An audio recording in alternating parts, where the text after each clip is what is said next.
Welcome to Biocomputation with Max. Today is Sunday, August the 10th, 2025. And I want to start with why these videos are important. Why would I be spending a Sunday away from my family in order to make this video to inform my listeners? Because the subject matter is that important and is in fact even grave. One can look to the history of a professor who predicted Trump's return and war with Iran. Professor Jiang has been talking a lot about predictive history, and I'm interested to listen to it, although I find his approach quite limited. In fact, I would explain those two quite quickly and move on to the really challenging subjects. With respect to Trump's election, which many people are now wondering what they bought, I will go back to another US president and a bit of history. This is a quote from US politician at the time who visited the White House and tried to get President Lincoln to fire General Grant. I'll explain why this is relevant in a second. I appealed to Lincoln for his own sake to remove Grant at once, and giving my reasons for it, I simply voiced the admittedly overwhelming protest from the royal people of the land against Grant's continuance in command. I could firm no judgment during the conversation as to what effect my argument had upon him, beyond the fact that he was greatly distressed at this new complication. When I had said everything that could be said from my standpoint, we lapsed into silence. Lincoln remained silent for what seemed like a very long time. Then he gathered himself up in his chair and said in a tone of earnestness that I shall never forget, "I can't spare this man, he fights." And that's, in short, why we have President Trump, because he's been fighting the Democratic political machine that drove the country in the ditch, which was previously elected because the Republican machine drove the country in the ditch, et cetera, et cetera. But Trump is clearly a fighter, and this is something that allowed his voters to overlook his flaws. Of course, we believe that the fight would be for peace and prosperity, which he still talks about, but hasn't yet truly delivered. In fact, here's Trump surrounded by his top people when he was delivering the news about the US bombing of Iran. This is the explanation for why Trump previously went to war with Iran, the so-called 12-day war, which is in fact likely to continue, because from the perspective of the empire, the job is not done. And as this article from The Hill shows, for Team Trump, winning World War III begins in Iran and ends in the Ukraine. That's where, unfortunately, we're at. The empire is choosing conflict to maintain its hegemony, but it's backfiring both financially and militarily, which is the subject of this discussion. But let me turn to how this president and his allies view him. So here's a short list of Trump's wins according to Breitbart. There is the One Big Beautiful Act, the European Union trade deal, 0 aliens admitted to the United States since April, peacemaker in chief, trillions in investment pouring into the United States, and protecting women and children from the effects of trans ideology. Many of these questionable. Let me briefly go down the list before focusing on certain points. So the top item, BBB, Big Beautiful Bill. What do people really know about it? In truth, I know two things: that CBO, the Nonpartisan Congressional Budget Office, estimates that it will add 3.4 trillion in debt over the next decade, and that it preserves tax cuts for the majority. So that's great, but that's a small fraction. The rest of it is spending of highly questionable value. The European Union trade deal is a very one-sided deal that may not last, and I will delve into that deeply.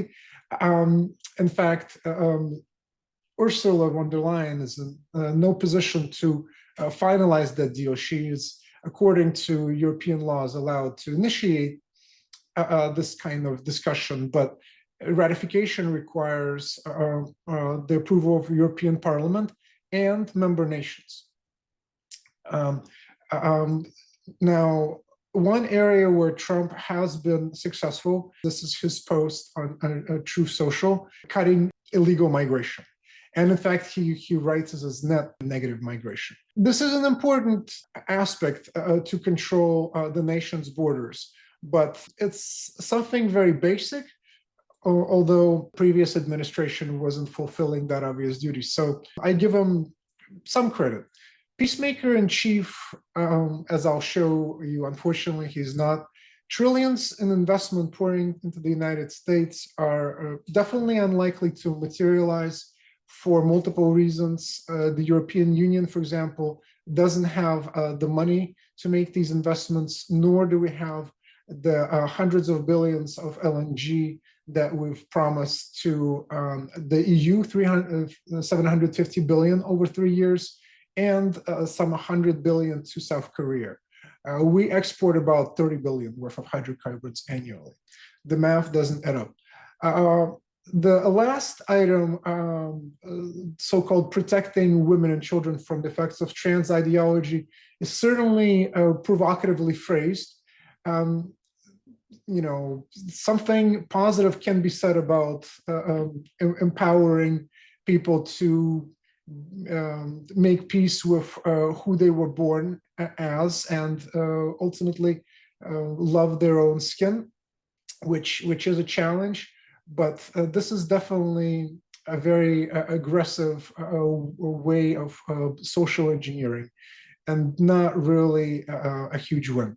But let me come back to a point that I made before, that this administration, unfortunately, is struggling to see which way is up. In fact, it's not just this administration, it's the West in general. If you look at Europe, the leadership is extremely unpopular, and they're driving their countries and the union into the ditch. So I come back to this quote, "Whom the gods would destroy, they first make mad or insane." And that seems to be the case when our actions are counterproductive. So let's examine a little bit of these actions. A recent, well, relatively recent tweet by Trump, I mean, a post on Truth Social, has been that essentially trade is ripping US off, and basically trade is detrimental to the United States. This is certainly a novel economic theory. It has been the source of much of our economic power, certainly the power of the dollar. It's not just the fact that we have a large internal market, but that's the new wave. Moving on, Trump fairly recently, now on July 30th, wrote in all caps that we have a massive trade deficit with India, setting up what he is going to do in terms of tariffs. But let's, before we go to the tariffs and his further tweets, examine some facts about the trades. This is a simple list from Wikipedia. I want to highlight two of these trading partners. Vietnam, which, of course, United States has bombed in the late 60s and 70s, killing at least 2 million, is now one of the 10 largest partners, but actually they're working for us.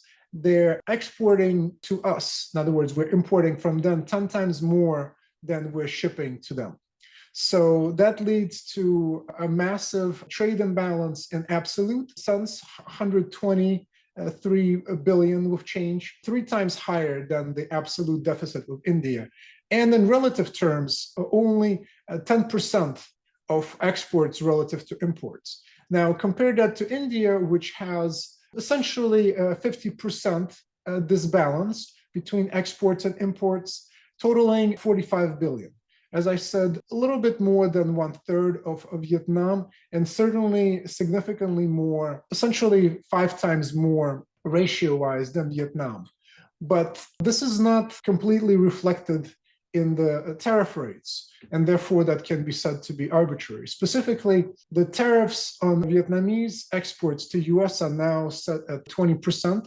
This is a reduction from the initial threat in April, the so-called Independence Day. Of course, as you can see here at the bottom of this page, Vietnam, just like EU and South Korea, will not charge any tariffs for US goods entering their market. After Trump said that the trade is greatly disbalanced, he announced some massive tariffs against India and wrote the following. I don't care what India does with Russia. They can take their dead economies down together for all I care. And yes, he called Medvedev, the failed former president of Russia, who thinks he's still president, to watch his words. He's entering very dangerous territory. We'll come back to that later. But the real cause of Trump's ire, as I'm suggesting, is not fully explained by the tariffs. In fact, probably completely not explained by the tariffs. But at the same time as his angry tweets, India reported that the US imports of F-35s will not go forward. They were hit with 25% tariffs, which are now getting doubled. And here I'm showing the final paragraph of a post that says that India is rejecting F-35s on greater economic strategy rather than technical merits of the jet, which basically says that it has to do with Trump's strategies of boosting internal economic activity. Of course, India is not producing their own jets, but essentially it is playing the same kind of protectionist games that Trump is, but we're both losing. Trump also subsequently, and this sequence is very important, faulted India for importing and profiting from Russian oil, which of course they reprocess and sell to third parties, which is to say European Union largely, fueling the so-called Russian war machine. This is really quite impressive lack of reflection from the president who wants the European Union to buy hundreds of billions of dollars of US military equipment from the manufacturers that I'm showing you here. In fact, our internal military budget is $1 trillion, greater than some 10 nations that follow. Now let's continue with the economic situation and tariffs at large. Trump wrote that tariffs are making us great and rich again. What's interesting about this is that, again, he is quite short-sighted about this. But let me show you some more examples of how these tariffs are fueling the economy, so to speak. Trump threatened South Korea, said that they're at 25% tariffs on the 30th of July, but said that they haven't offered to buy down those tariffs. And he is interested in hearing what that offer is. And now we know what they settled on. And here's a subsequent tweet from him, just a short while later. South Korea will invest $350 billion in US, and this is remarkable, underlined in red here, owned and controlled by the United States and elected by myself as president. So he wants a dramatic amount of control as a country and as an individual of this massive investment. Additionally, they will purchase 100 billion of LNG. This is a fantastical number. US exports some 30 billion of total hydrocarbons per year, including LNG. But moving on, Trump is celebrating that at the end of July, they collected 150 billion in tariffs. Well, for the whole year. But as I'm indicating, these strategies essentially are coming from squeezing the suppliers. And the problem is that a lot of that trade that's being cut is not coming back. Here's a very interesting tweet, I'm going to call it tweets, from Trump from July 31st, where he thanks all his great lawyers who fought so hard to save our country. What do great lawyers have to do with the tariffs that he is imposing? This is a very important point that has not yet received enough attention, but it will, because not only Ursula is lacking the power to make this terrible deal on behalf of the EU, but Trump has also questionable authority to set these tariffs, and his orders may not withstand legal scrutiny. So let's examine that. The Constitution grants powers of the purse to Congress because they're closer to people. This includes taxation, but also the ability to the power to regulate foreign commerce and to impose duties. That's tariffs. Now, historically, Congress has delegated some of this authority to the executive branch. And Trump has invoked one of them, this International Emergency Economic Powers Act. Keyword emergency, argues that trade deficits are on par with deathly threats like fentanyl trafficking and constitute national emergency. That justifies his actions, according to the White House. This use of the act for tariffs is unprecedented and may not stand. In fact, CIT, the Court of International Trade, has ruled against Trump, finding he exceeded his authority under this act. And the tariffs are not properly linked to stated emergencies. In fact, they're not linked to any kind of emergency. The next court to review it, the District Court of DC, agreed with CIT, finding that the act, IEEPA, does not authorize tariffs under any circumstances, which is the point that I'm making. And these rulings have not yet been appealed to the US Court of Appeals of the Federal Circuit, but oral arguments were heard on July 31st this year, and the court is deliberating. Given the major national significance of the case, everybody is expecting that whoever's the loser will appeal to the Supreme Court. So the powers to impose these tariffs may be reversed. That's how remarkable the situation is. That's why President Trump was thanking his lawyers. That's how questionable the read is. Now, let's turn to a little bit of politics here, which connects economics and other features. Now, this has to do with the Epstein hoax, as Trump is now calling it.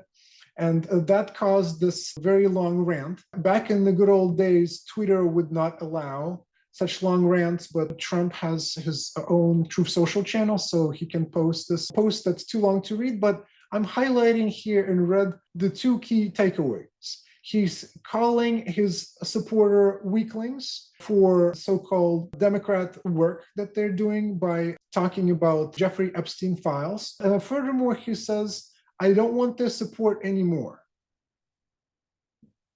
This is quite a remarkable and notable statement from the president that shows a great lack of reflection.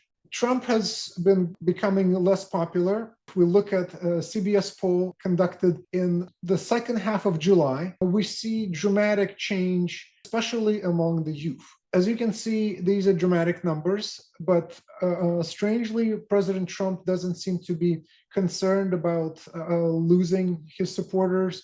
In fact, a couple days ago, he tweeted that so-called failed former Lieutenant Governor Jeff Duncan of Georgia is a total loser and is becoming a Democrat, and good riddance, Jeff, you don't even have a chance. So that's, again, the kind of kind of send-off, I should say, that he's providing to his former supporters. So I want to finish this financial section before going to the military discussion with a few excerpts from the Prime Minister Lee Hsien Loong. I hope I pronounced that correctly. The senior minister from Singapore, and I don't think comparative advantage is dead. America has decided that they want to take a more narrow, bilateral, transactional view of international trade. Other countries still have a framework of the WTO, imperfect in many ways, but enabling quite extensive and quite free trade amongst them.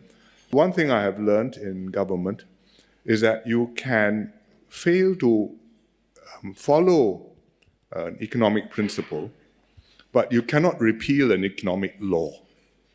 Whether you follow it or not, the economic law exists. We are certainly, from an economic point of view, worse off now than before the 2nd of April, globally. I suppose the best framework is the world temporarily -1. Meaning the framework mostly remains. America, it still has to do business with the world. You still need rare earths. You still need all sorts of things from the other countries. But, well, for the time being, you wish the rules were different and you're trying your best to change it. Temporarily, meaning maybe at some point they can come back and participate again in a more open and constructive way. He basically says that the resolution for global trade at the moment may be simply to try to bypass America. That's clearly not supporting US dollar, our trade, or our prosperity. But that is the consequence of all of these Trump's policies, including what he's doing with South Korea, the European Union, all these one-sided deals. Now, let's go towards the side of peace and stability, as President referred to it in one of his latest tweets. There is, in fact, a slick video that talks about how Trump is, bringing us towards this greatest aspiration, as you can see here in the tweet. He also has extremely slick photos from the recent gathering just a couple of days ago with the presidents of Armenia and Azerbaijan. And you can see a couple of these very slick pictures here with Trump in charge and in the middle. Contrary to that, Trump is trying to practice what can charitably be called peaceful strength, but is in fact not leading to peace. It's just strength and this bullying. Now, let me read the tweet from August 7th. He says, now that the nuclear arsenal being created by Iran has been totally obliterated in capitals, it's very important to me that all Middle Eastern countries join the Abraham Accords. This will ensure peace in the Middle East. Thank you for your attention to this matter. Come to work with Israel, regardless of what it's doing in Gaza, and disregard public opinion that's horribly against it in all of the Arab and Muslim countries, and basically just be threatened by the obliteration of the nuclear arsenal of Iran. So, in fact, what Trump is doing is falling into the well-known Thucydides trap. And here's the ancient bust of Thucydides, who basically first described this kind of likely conflict that arises between the aging power and the rising power, or you can say the aging hegemon and the new power.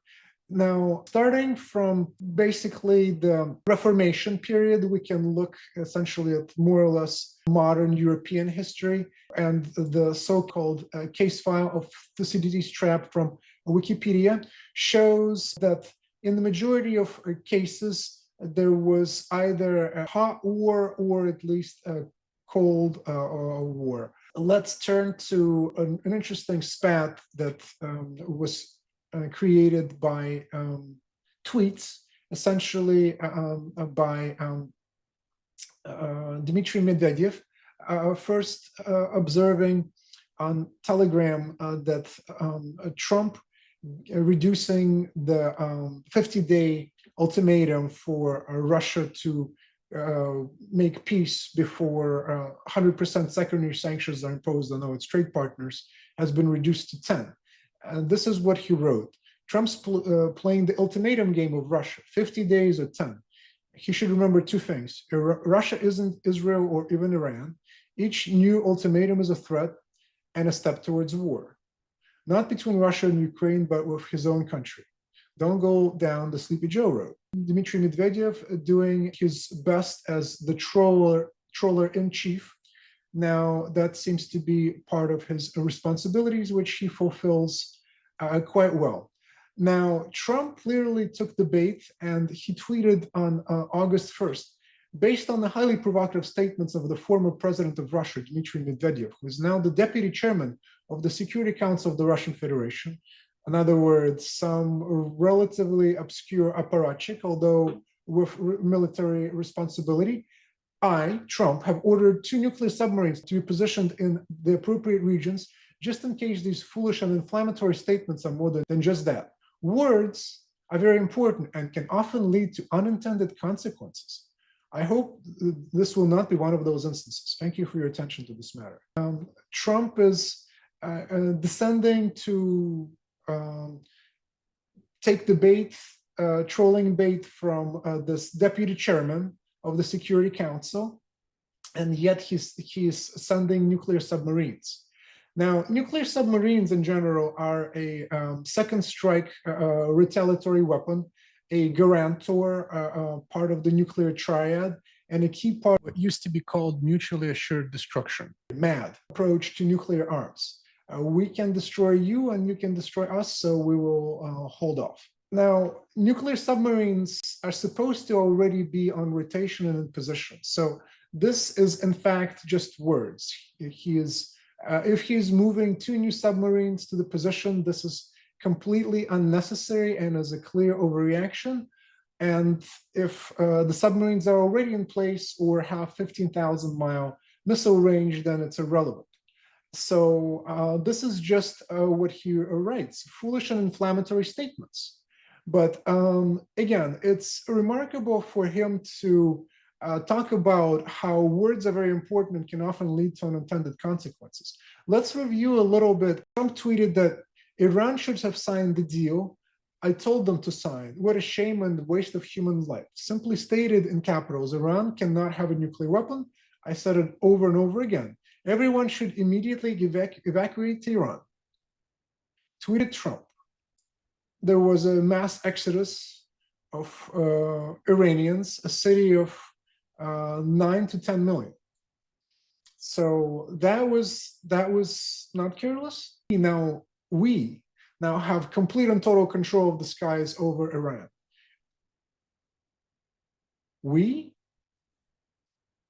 Iran has good sky trackers, not the defensive equipment, and plenty of it, but it doesn't compare to American-made, conceived, and manufactured stuff.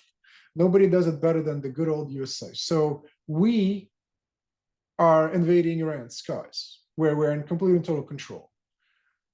His next tweet said that we know exactly where the so-called supreme leader is hiding, in quotes, supreme leader. He's an easy target, but he's safe there. We are not going to take him out, in parentheses, kill, exclamation sign. At least not for now. Very generous.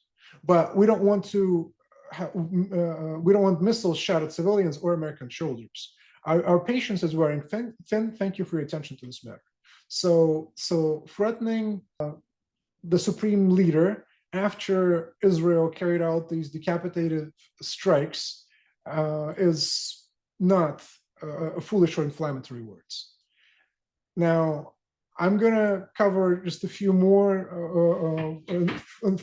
foolish and inflammatory words just for fun, not having to do with war, but fighting wars internally. Here's Trump writing about crooked Nancy Pelosi and her quote-unquote very interesting husband beat every hedge fund in 2024.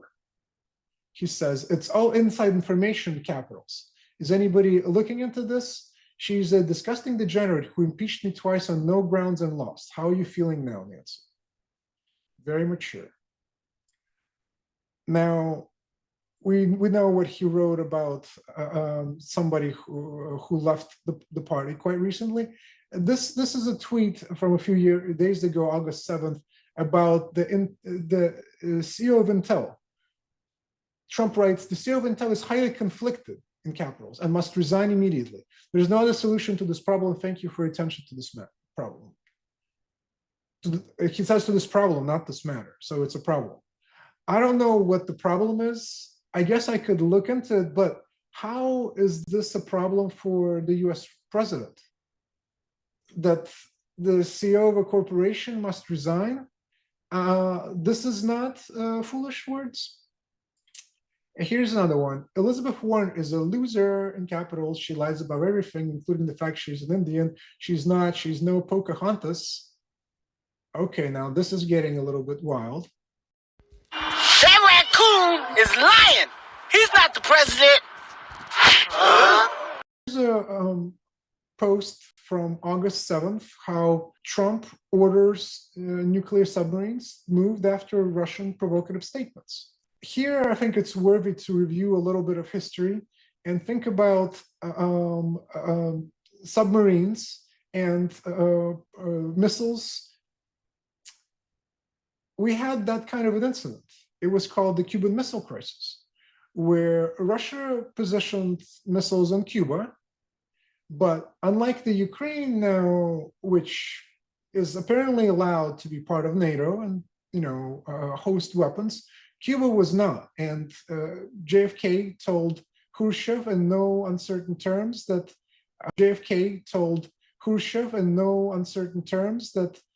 in fact, he told his people in the famous address that there would be a nuclear war between Russia and the Soviet USSR and United States if anything was launched from Cuba. But this is different. So let's review a little bit of history from Stanley Kubrick's movie about how these types of situations can lead to loss of control. Now then, Dmitry, you know how we've always talked about the possibility of something going wrong with the bomb. The bomb, Dmitry. The hydrogen bomb. Well, now, what happened is one of our base commanders, he had a sort of, well, he went a little funny in the head. Just a little funny. And he went and did a silly thing. Well, I'll tell you what he did. He ordered his planes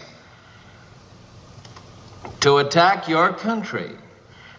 Well, let me finish, Dmitry. Let me finish, Dmitry. Well, listen, how do you think I feel about it? Can you imagine how I feel about it, Dmitry? As you can see there, the advisors to the president are left stunned and speechless because the situation has gotten out of control. And is this not something that Trump is contributing to by sending nuclear submarines in response to a tweet? It's quite remarkable. But let's dwell a little bit more on the conflict in Russia and thereabouts. On August 1st, Trump tweeted the following amazing numbers, and I've underlined the key numbers here. Trump says he's just been informed. By whom? Whoever it is should be, fired immediately. That almost 20,000 Russian soldiers died this month in this ridiculous war with Ukraine. Here is the key problem, and I underlined it in red. Russia has lost 112,500 soldiers since the beginning of the year. This is a lot of unnecessary death capitalized. Ukraine has also suffered greatly. They've lost approximately 8,000 soldiers since January 1st, 2025. That is the beginning of the year. So what you're telling me is that you've been informed that Ukraine has been killing Russians at a ratio of more than 14-1, that their losses since the beginning of the year have been 8,000. They've had a really deadly day recently with over 1,300 KIA in one day. Who is informing the president? It's extremely disturbing to see this written. we're not playing with a full deck.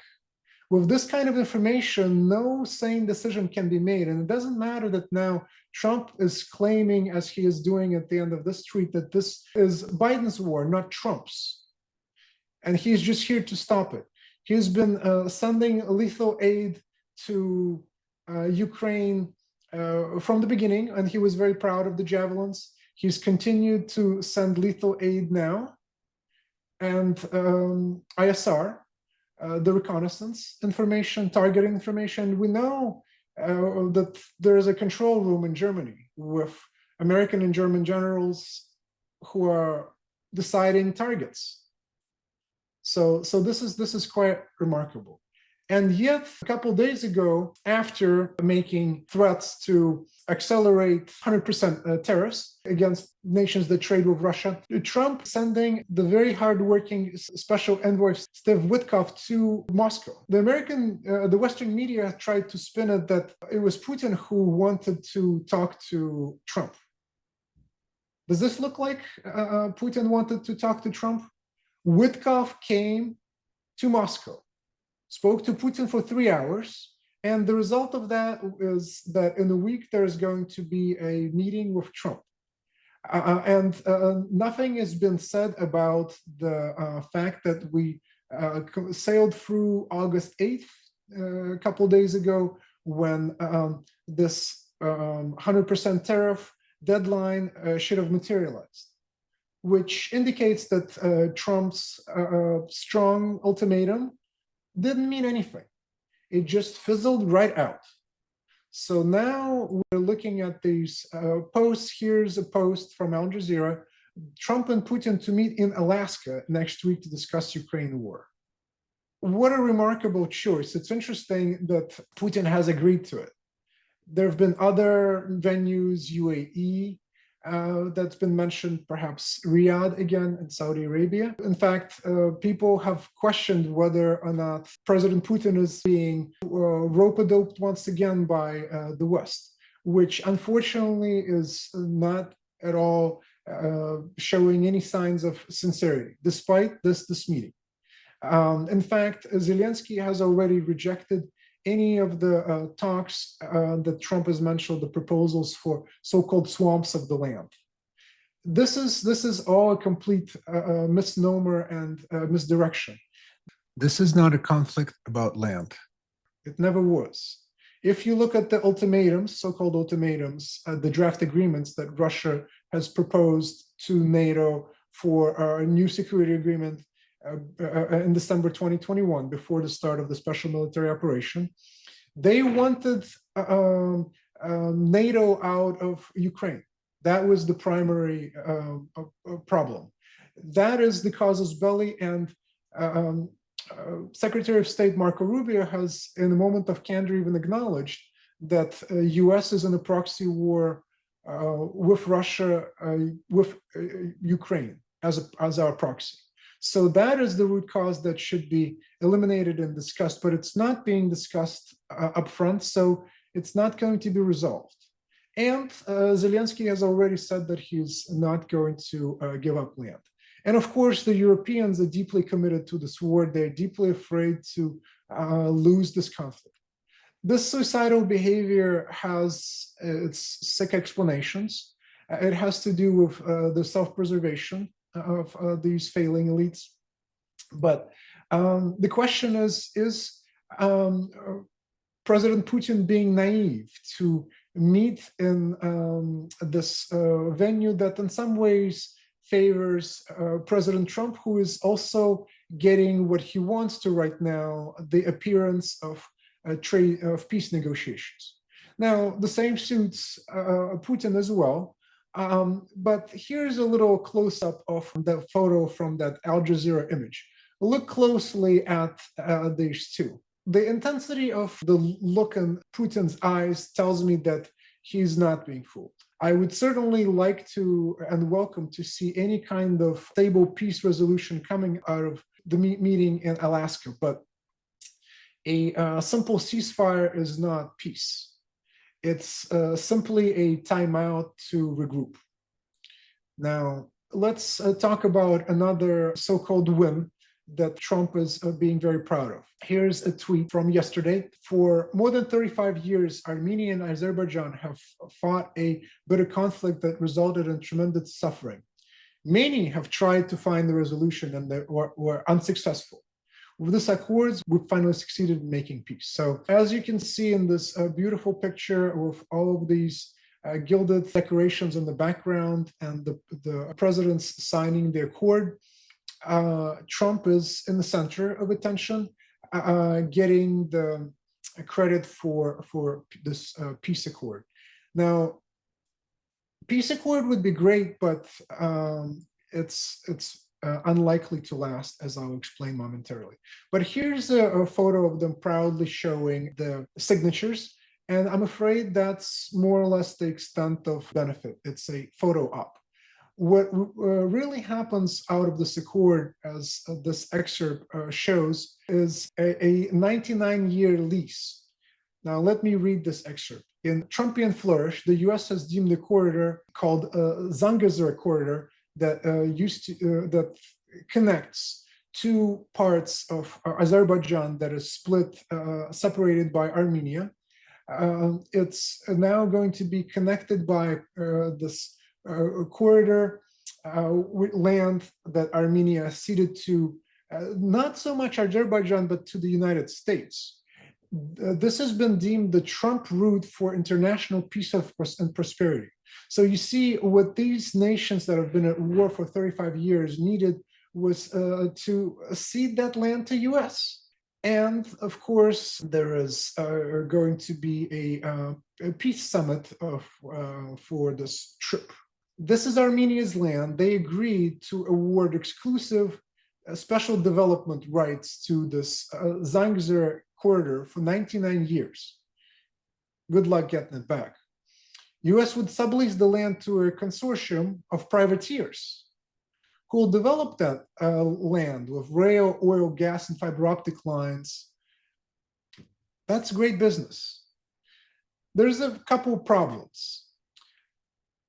Armenians have already had to flee a region that Pashinyan, the traitor of Armenia and the basically asset of the West, has ceded to Azerbaijan.